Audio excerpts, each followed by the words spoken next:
Can I use ink with Panpastel? That was the question I asked myself during this sketchbook exercise. I'm Heather Nelson, and I'm going to give you a real-time tutorial. Now, this was my first experiment with it, which meant that I learned a lot along the way, and so you will want to watch all 3 apples because I started to learn how to work with this better as I went along. Today, we're going to have a play with some Panpastels, which are just quite a lot of pigment. Same kind of pigment that gets used in watercolors, but today we're going to be using just the Panpastels.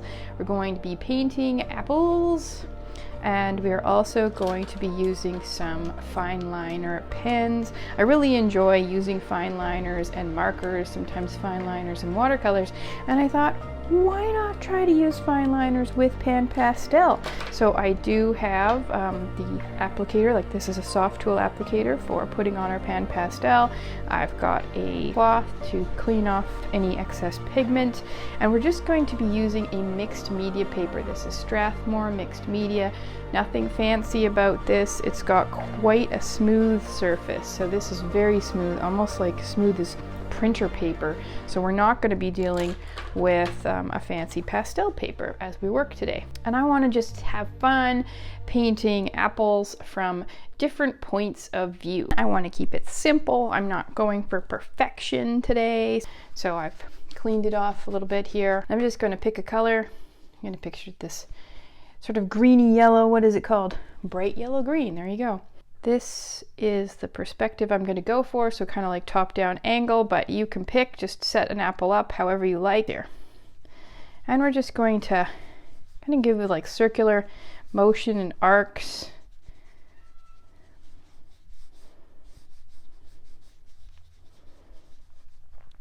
And I'm going to just get into some red. Now I believe this is permanent red.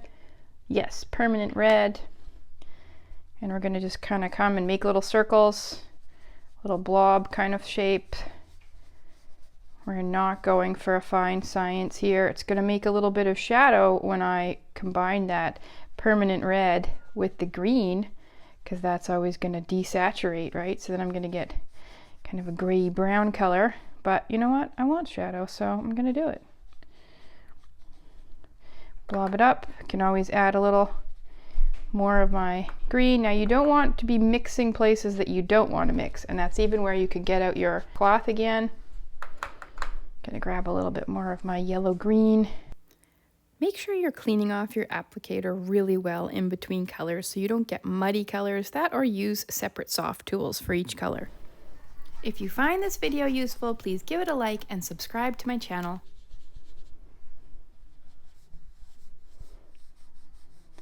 And it doesn't have to be identical to the apple that we have. We can just throw that on there.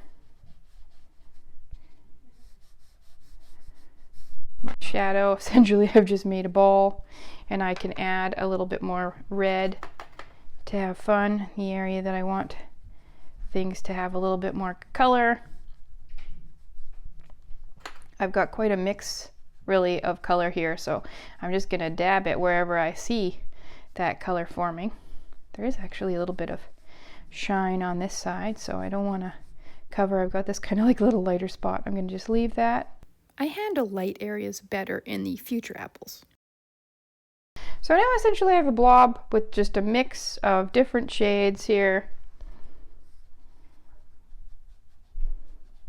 Kind of make it a round blob.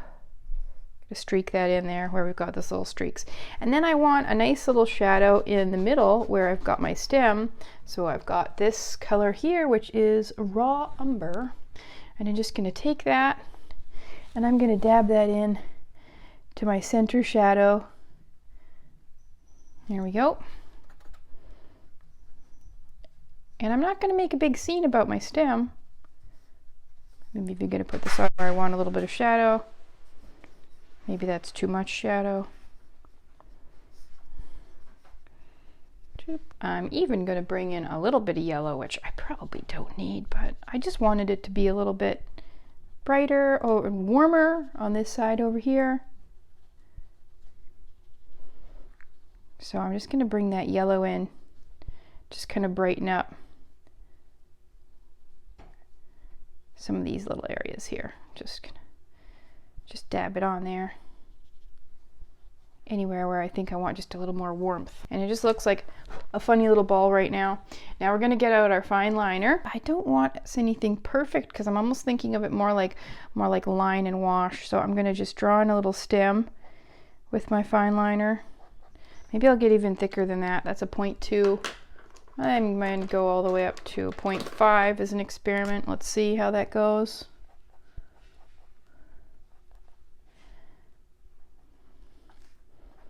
And you can kind of draw in anywhere you like because that's how it works with fine liners.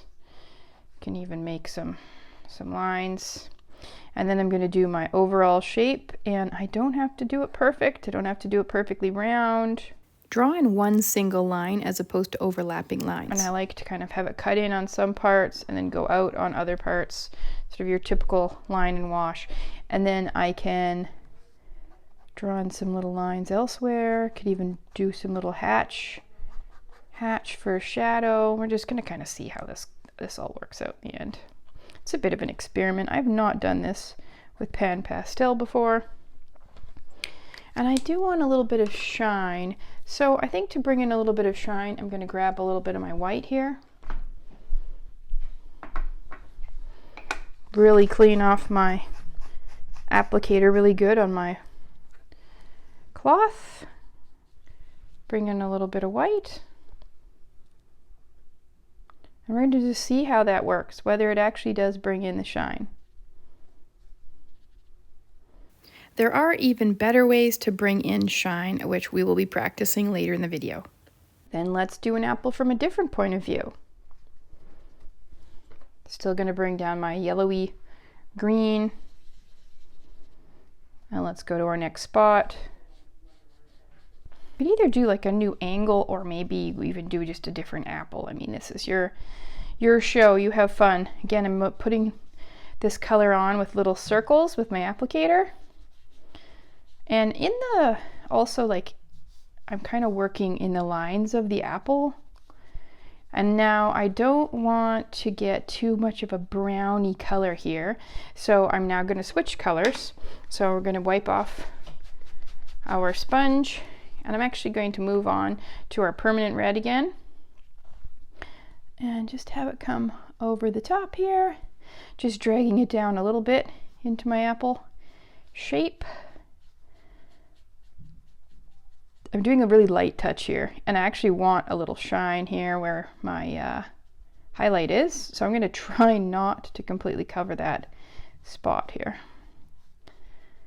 And there isn't really a lot of red elsewhere. I can dot it around a little bit, some other places where I maybe see a little bit of red. And then where I have my shadow, I'm going to come back in with that raw umber. I've got some shadow along this side. Kind of makes my apple look a little bruised. And a little bit of shadow in here. This is kind of a funny thing I got going on here. Even a little on this side. Just drag that in and just dab, dab, dab all over. Clean off my applicator again. And I want even a little bit more shine in some other places. So I'm just going to put on a little bit of the white to just lighten up some of the other areas on my apple. Anywhere I see a little bit lighter, we'll just dab that on. And now in this little hole here, I've got quite a shadow, more shadowy than I had over there. So I'm actually going to grab this green. This is a chrome oxide green, and just kind of dip it into where my little bottom stem, I don't even know what that's called on an apple. You know, it's not the top stem, this is the bottom, and I'm going to just drag it a little bit here. Yeah, it's maybe making things look a little bruised, but I'm just going to go for it because, hey, I'm playing around in my sketchbook, and some things might work out really well, and some things might look a little funky. That's okay. If I want to lighten that up, I can bring this yellow green back in, go over top, and just dab that in to get that kind of shadow mix up there. Clean that off. And even come in a little stronger with that over the top here. There we go. Now I'm going to bring my pen back in. So let's go for the 0.5. Again, doing an outline that is not a perfect outline because we're kind of thinking like line and wash sort of thing. And just get my little apple in there. And then here's where I have my funky little stem thing, whatever you want to call that. It's the bottom of my apple. Guess I should have looked up apple anatomy before we got going. And you know, you can draw some lines to indicate different shadows and changes of color just like you would on a line and wash. And then our curvature. There we go. That is apple number 2.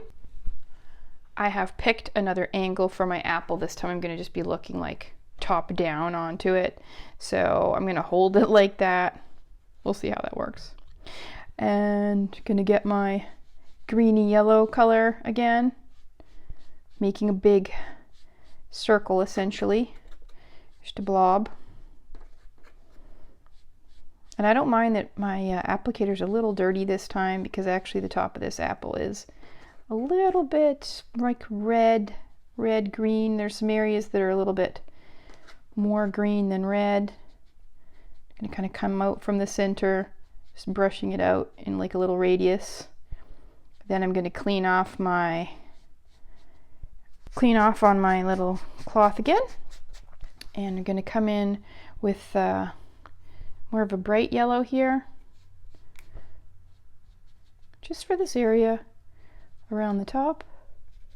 And there's even like a little stripe here. I don't know what your apple looks like, but if you see some bright yellow color, just mix it on in there anywhere you see lighter color.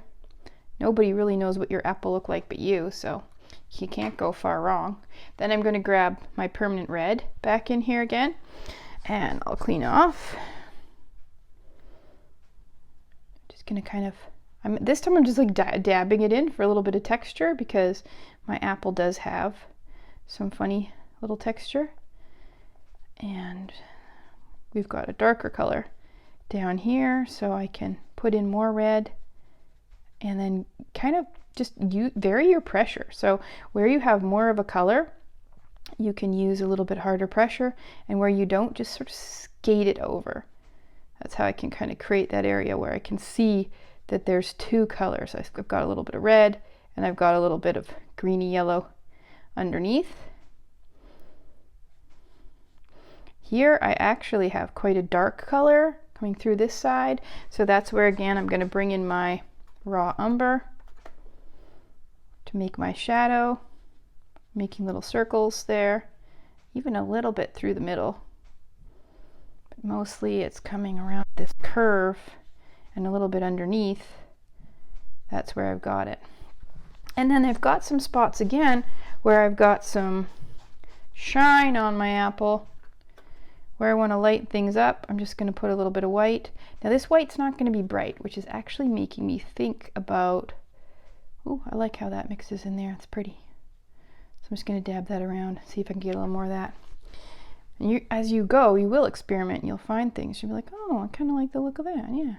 But I have an idea. My idea was I was going to use a little bit of the Posca pens for the real highlights, because that's normally what I would do with this kind of work anyway. If I was doing marker work, I'm gonna get a little more shadow in this center where my stem is gonna be. I'm gonna stay fairly consistent with my fine liners. I think I'm gonna go with the 0.5 again, and I'm going to draw in how I see my stem, little arc, little rough top here. And then it's kind of got like a dark shadow around the stem, so I'm just going to make that quite dark. And then I'm going to draw these little lines in here. I see some shadowing here, so I'm just going to sketch that in. And then I'm going to make my curve for my apple, not thinking at all about perfectly round. Now, before we get going, I want to see about the Posca pen and just how it works out. So Posca pens are an acrylic. Posca pen is an acrylic paint pen. You have to shake them down, and then the paint comes right out of here. You have to kind of give it a good push. So where I want to create a highlight, almost kind of goes on like white out, hey? So that's where I want my highlight there.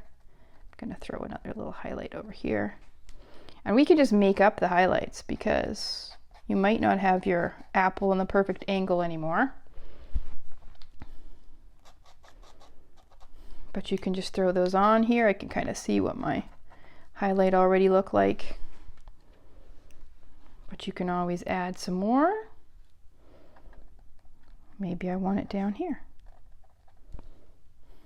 And then on this other one, I had highlights around the edge because this is my light for my art video. So I'm just going to dab it around.